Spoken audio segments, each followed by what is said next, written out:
Пресс-секретарь главы государства Берик Уали на своей странице в Facebook поделился фотографиями и видео рабочего визита Касым-Жомарта Токаева в Турцию в рамках 8-го саммита Совета сотрудничества тюркоязычных государств. Саммит состоялся на острове Демократии и Свободы в Мраморном море, расположенном к юго-востоку от Стамбула.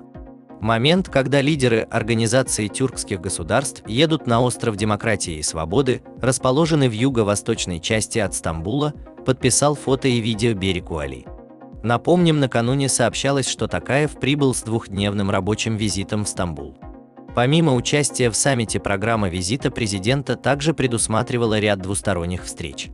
Также Касым-Жомарт Токаев поучаствовал в церемонии открытия нового офиса секретариата Совета сотрудничества тюркоязычных государств, после чего вместе с главами других стран отправился на остров Демократии и Свободы.